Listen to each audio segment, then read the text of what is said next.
안녕하세요. 오늘은 금융 시스템과 금융기관의 이해라는 주제로 여러분들과 함께 얘기 나눠보도록 하겠습니다. 금융을 안다는 것은 사실 매우 중요한 것인데요. 우리의 삶을 이해하는 데 있어서 우리가 금융을 이해한다는 것은 결국 한 나라의 금융 시스템을 이해한다는 것과 또 마찬가지인 것이고요.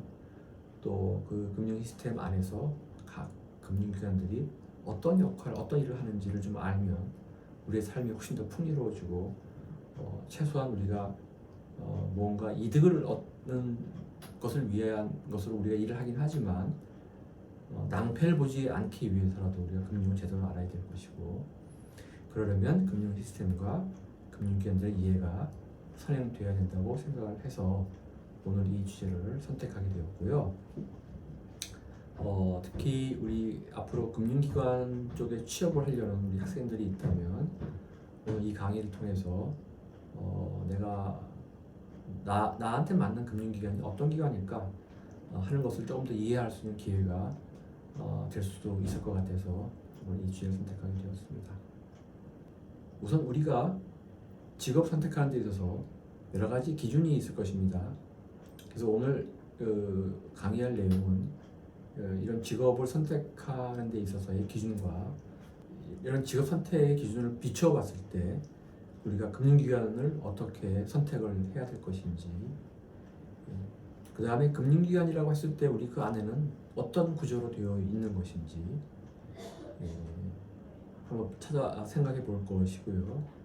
그 다음에 우리가 통상 학교에서 공부하는 금융중개 기능이라는 것은 무엇이며 어떻게 이루어져 있고 그것이 금융 시스템 안에서 어떻게 작동하는지를 갖다가 한번 같이 공부해보는 시간을 갖도록 하겠습니다.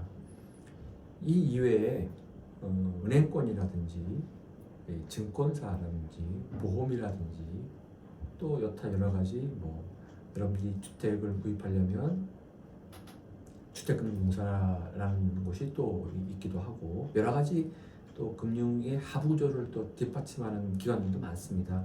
그래서 그런 기관들은 어떤 역할을 하고 이 금융 시스템 안에서 어떤 포지션을 차지하는지와 관련된 일은 공부는 다음번에 또 같이 한번 해보도록 하겠습니다.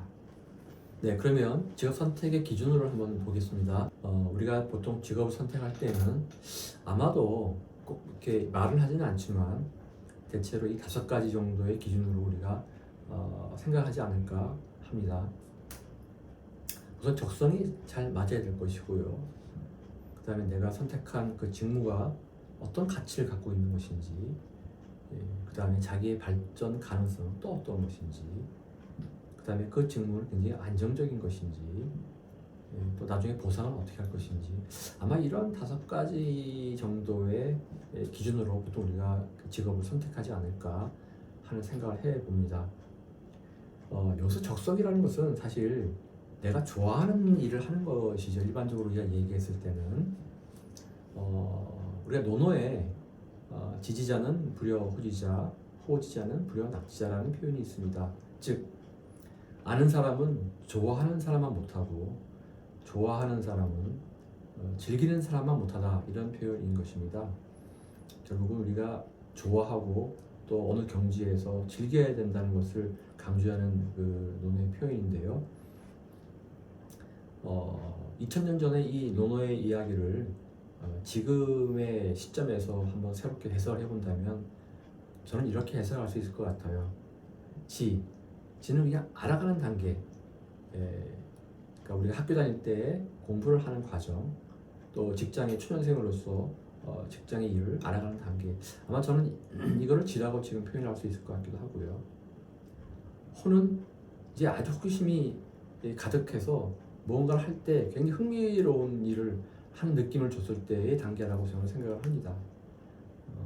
아마도 여러분들이 직장에 가신다면 아마 한 중견 간부 정도 되면 이런 호기심을 또 흥미로운 단계로 가지 않을까 이런 생각이 들고요.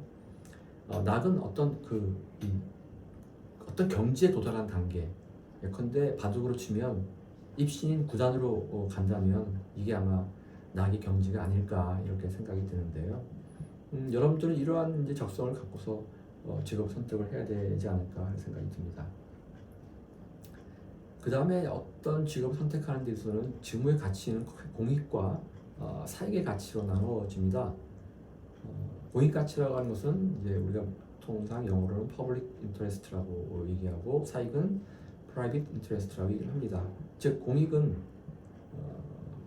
말하자면 불특정 다수의 대중을 위해서 일을 하는 것이고요. 사익은 특정 의 사람을 위해서 일을 한다라고 보시면 되는데, 여기서 사익이라고 하는 것의 의미는 우리가 지금 대부분 다 그 주식회사 형태를 취하고 있기 때문에 사실 여러분들이 만약에 사익을 추구하는 기관으로 간다면 여러분들은 그 주주의 가치를 위해서 사실 일을 한다 이렇게 보시면 될 것 같습니다. 그래서 공익을 위해서 일을 하는 대표적인 직업이 공무원인 것이죠.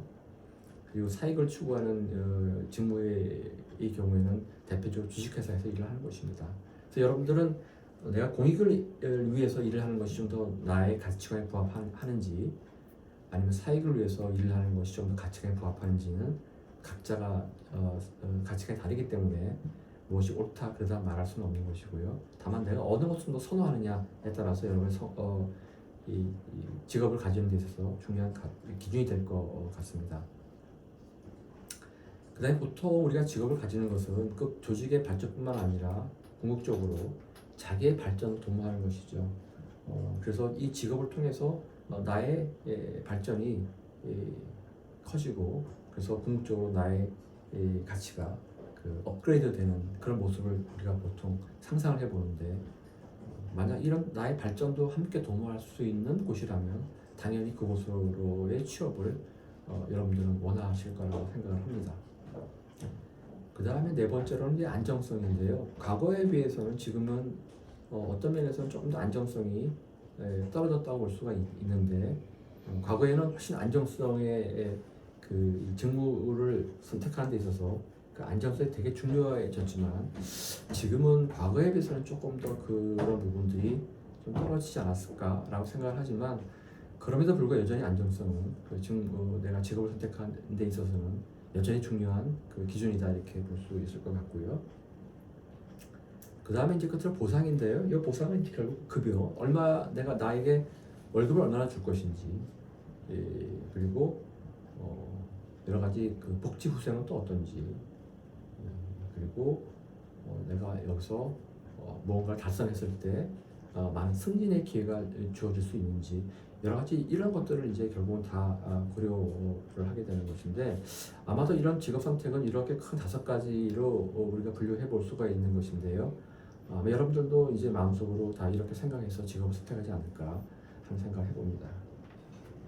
네, 여러분 아까 제가 말씀드린 직업 선택의 기준을 말씀을 드렸는데, 여러분들이 이제 금융기관을 선택할 때에도 아마 동일한 그 기준에 입각해서 여러분들이 고려해 보지 않을까 하는 생각이 듭니다. 우선 적성과 관련해서는 여러분들이 아마도 금융기관에 취업을 하려면 금융과 관련된 일에 대해서 아주 흥미와 또 깊은 지식이 요구가 되는데, 나는 별로 재미가 없다 금융에, 그래서 깊은 지식을 쌓기가 어렵다 라고 한다면 여러분들은 금융기관에 그렇게 적성이 잘 맞다 이렇게 얘기하기 어렵겠네요. 그래서 여러분들이 금융이 요구하는 특징이나 역량이 본인의 성격이나 이런 흥미에 잘 부합하는지를 잘 따져봐야 될 것 같다는 생각이 들고요. 그 다음에 직무의 가치입니다. 아까 말씀드린 대로 사익은 주주나 이해관계인의 이익을 위해서 일을 하는 것이고요. 공익은 국가나 사회 전체의 이익을 위해서 일을 하는 것입니다. 그런데 우리나라의 금융기관은 공익을 추구하는 기관도 있고요, 또 사익을 추구하는 기관도 있고, 또 중간 어디인가 존재하는 기관도 있습니다. 예컨대 공익을 추구하는 대표적인 기관들이 한국은행이나 금융감독원, 예금보험공사, 이런 기관들은 온전히 공익을 위해서 존재하는 기관인 것입니다. 반면에 사익을 추구하는 기관들은요, 대체로 이금융권, 예컨대 증권사나 카드사나 보험사, 여긴 다 주주와 이해관계인이 존재합니다. 그리고 일부 상장되어 있기도 하죠, 거래소에. 그런 기관들은 사실 사익을 추구하는 금융기관인 것입니다. 반면에 그 중간쯤 어디가 있는 기관들이 있을 수 있습니다. 우리나라 금융공기업들은 대체로 보면 이런 공익과 사익의 중간쯤 어딘가에 있는 기관들인 것입니다. 예컨대 우리가 중소기업은행 같은 것을 보죠. 중소기업은행은 일반 은행과 동일하게 일을 하고 있지만 그 목적이 중소기업에 더 많은 대출을 할 수 있도록 법이 요구를 하고 있습니다. 따라서 공익과 사익 중간 어디인가 있는 그런 기관인 것이죠. 또 어떤 기관들이 있을까요? 당연히 주택금융공사도 우리 국민들의 그 조금 더 용이한 주택 구입을 위해서 도움을 주는 기관이기 때문에 당연히 공익을 추구하는 기관입니다. 그렇다고 해서 이익을 안 낼 수는 없는 것이기 때문에 일종의 사익 그 중간 어딘가에 있다라고 우리가 볼 수 있습니다. 따라서 금융기관들은 전체적으로 공익을 추구하는 기관, 또 사익을 순수하게 추구하는 기관, 또 그 어딘가의 중간쯤에 있는 기관들로 구분되어 있는데, 자, 나의 가치는 공익일까요? 사익일까요? 아니면 그 중간일까요? 여러분들은 거기에 따라 가지고 금융기관을 선택할 수가 있을 것입니다. 아까 말씀드린 자기 발전과 관련된 분야인데요. 자, 금융 분야에서도 자신의 성장이 이루어져야 합니다. 여기서는 그러면 금융 분야의 전문성을 당연히 쌓아야 될 것이고요. 또 이걸 통해서 대외 인지도가 높아질 것이고요. 또 여러분들이 좋아하는 승진도 할 수 있을 것입니다. 이러한 자기 발전 가능성이 높으면 높을수록 분명히 그런 금융기관에 취업을 하려고 하는 요구도 커질 것이겠죠. 끝으로 안정성입니다. 안정성은 보상과는 대체로 트레이드오프 관계에 있습니다. 이 트레이드오프 관계라고 하는 것은 어느 한쪽을 추구하면 어느 한쪽은 약간 줄어드는 이런 역관계에 있다는 뜻입니다. 그러니까 안정성이 높을수록 보상은 조금 줄어들고, 거꾸로 보상이 많으면 그 직업의 안정성은 조금 떨어집니다. 그래서 아까 공익가치와 사익가치를 말씀을 드렸는데, 공익가치를 추구하는 기관일수록 안정성은 높은 반면에 보상은 조금 적다고 얘기할 수 있을 것이고요. 사익을 추구하는 기관일수록 보상은 높지만 안정성은 좀 떨어지는 이런 특징적인 관계를 보여주고 있습니다. 요즘 말하는 MZ세대의 특징이라든지 또는 급여의 격차 등으로 인해서 그 안정성에 대한 장점은 점차 줄어드는 추세에 있다고 이렇게 볼 수 있습니다. 그래서 이 보상도 방금 말씀드린 대로 금융공기업의 급여와 금융사기업의 급여는 좀 차이가 납니다. 안정성 측면에서 분명히 차이가 나기 때문에 그 보상도 좀 차이가 있다 이렇게 볼 수 있고요. 특히 금융공기업의 경우에는 그 예산을 정부가 통제하고 있기 때문에 아무래도 여러분들이 원하는 그런 급여 수준을 좀 따라가기는 쉽지 않을 수 있고, 아마도 그러한 추세는 앞으로도 계속 이어질 가능성이 높기 때문에 보상을 중요시하는 우리 젊은 MZ세대의 경우에는 특히 이 보상 부분이 굉장히 직업을 선택하는 데 되게 중요한 요소가 아닐까 이렇게 생각을 해봅니다. 실제 보상을 한번 예시로 제가 한번 이 그래프를 표로 한번 그려봤습니다. 여러분 이거 실제 이렇지는 않습니다. 그냥 제가 예시를 든 거니까 이게 실제라고 생각하시면 절대 안 됩니다. 지금 공무원과 금융공기업 그다음에 민간 금융기관을 초기 연봉 3천, 5천, 5천을 이렇게 한번 제가 예시로 해봤습니다. 근데 이 급여라고 하는 것은 기본적으로 이 복리 효과를 나타내고 있기 때문에 초기의 연봉이 차이가 적다 할지라도 나중에 급여 인상률이 높은 기간일수록 5년 후, 10년 후에 그 차이가 더 많이 벌어진다는 것을 여기서 알 수 있습니다. 한번 이렇게 생각해 보겠습니다. 연간 연봉 인상률을 공무원은 2%, 금융공기업도 공무원과 같이 2%, 민간 금융기관은 4%라고 한번 가정을 해 보겠습니다. 그러면 5년 후의 연봉은 공무원은 3,300만 원, 금융공기업은 5,500만 원, 민간 금융기관은 6,080만 원입니다. 그래서 초기에 공무원과 금융공기업과 민간기업은 급여가 같았지만 5년 후의 연봉은 대략 한 500만 원 정도 차이가 이루어지는 것이죠. 이런 추세가 10년이 지난다면 민간 금융기관은 7,400만 원, 금융공기업은 6,095만 원, 그다음에 공무원은 3,657만 원. 이래서 그 급여 차이는 더욱더 벌어지는 것입니다. 그래서 이것이 결국 급여도 복리효과가 발생하기 때문에 이러한 것들을 우리가 감안한다면 당연히 보상에 대한 기준이 굉장히 중요한 그 선택의 기준이 될 것이라고 생각을 합니다. 여기서 이 복리효과라고 하는 것은 밑에 그 스타에 나와 있듯이 초기 연봉에다가 1 곱하기 연봉 인상률을 더한 다음에 그것을 5년 후, 10년 후에 연봉을 계산하려면 승으로 5승 또는 10승으로 계산하면 5년 후, 10년 후에 그 연봉이 얼마큼 나오는지를 우리가 계산해 낼 수가 있습니다. 그런데 현실은 이 모든 것을 다 만족시킬 수는 없는 것이죠. 현실 세계에서는 그렇습니다.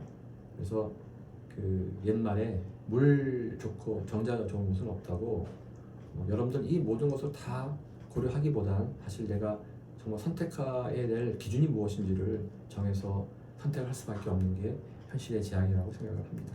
여러분들이 금융기관에 들어가시게 되면 그 성격이 어떻든 간에 대체로 이런 4가지 유형의 직무를 하게 될 가능성이 많습니다. 그 유형을 보면 이걸 대체로 영어로 많이 표현하기 때문에 제가 썼는데요. 프론트 오피스, 미들 오피스, 백 오피스, 세일즈 이렇게 크게 4개의 그 카테고리로 구분할 수가 있습니다. 프론트 오피스는 회사의 이익에 직접적으로 기여하는 직무를 말하는 것입니다. 따라서 당연히 높은 급여 등의 보상이 뒤따릅니다. 그러나 상당한 실적 압박을 받게 되는 게 특징이라고 할 수 있습니다. 그래서 이 프론트 오피스의 관련 직무를 보면 주식이나 채권이나 외환 딜러, 펀드 매니저, 그 다음에 M&A 담당하는 직원, 전략 기획, 파생 상품 세일즈 이런 직무를 하시는 분들이 바로 프론트 오피스에서 근무하는 분들입니다. 그런데 금융공기업의 경우에는 이익을 추구하지 않을 수도 있기 때문에 거기서 말하는 프론트 오피스는 그 조직이 해야 될 코어적인 직무를 수행하는 것을 프론트 오피스라고 얘기할 수 있습니다. 그렇다 보니까 프론트 오피스는 이직이 좀 용이한 편입니다. 예를 들어서 여러분들이 삼성증권에서 채권의 딜러로 일을 하고 있다면 그러면 대신증권에서의 채권 딜러도 동일한 일을 하고 있는 것입니다. 따라서 나중에 삼성증권에서 대신증권 채권 딜러로 얼마든지 이직이 가능한 것입니다. 또는 은행에서도 채권을 운영하고 있기 때문에 은행 채권 딜러로 갈 수도 있을 것이고요. 보험사의 경우에도 자산 운영 중에서 채권 포지션이 굉장히 큽니다. 그럼 거기 가서도 채권 딜러로 운영을 할 수가 있는 것이죠. 그러니까 이건 서로 간에 그래서 굉장히 이직이 되게 용이하다 이렇게 말씀드릴 수가 있겠습니다.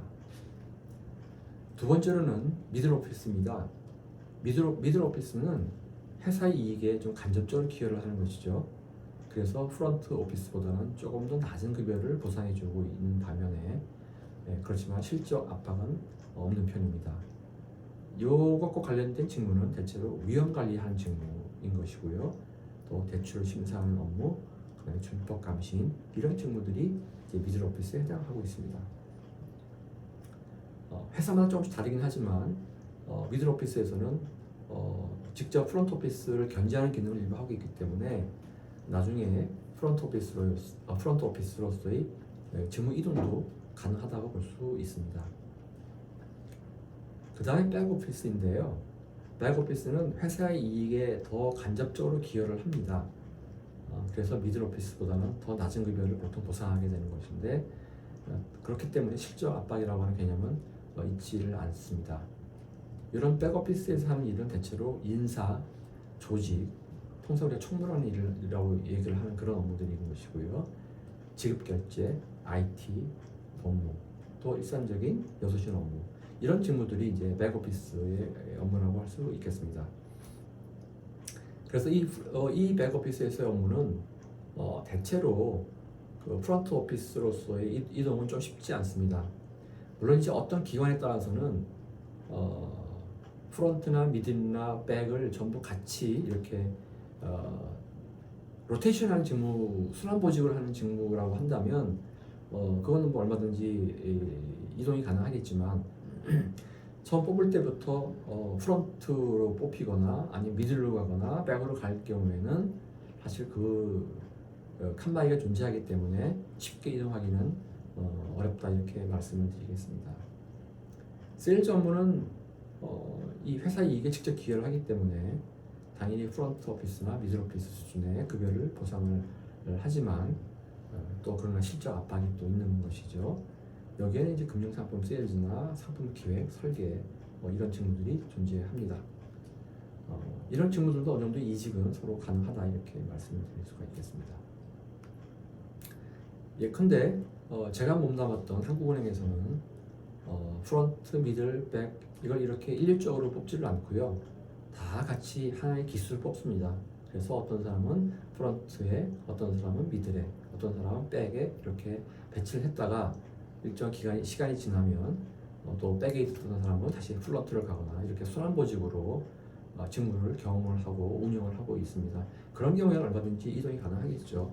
그러나 이제 최근에 어떤 조직의 운영의 특징을 보면 대체로 요 세 개의 카테고리는 이동이 좀 어렵다 이렇게 말씀을 드릴 수가 있겠습니다. 따라서 여러분들이 앞으로 금융계열 취업을 하려고 하는 경우에는 내가 어플라이 하는 직무가 프론트 오피스에 있는 직무인 것인지 또는 미들 오피스에 있는 직무인 것인지 아니면 백 오피스에 있는 직무인 것인지를 반드시 잘 확인을 하고 그 직무에 내가 잘 맞는지를 꼭 확인해서 지원하시기를 말씀드리겠습니다.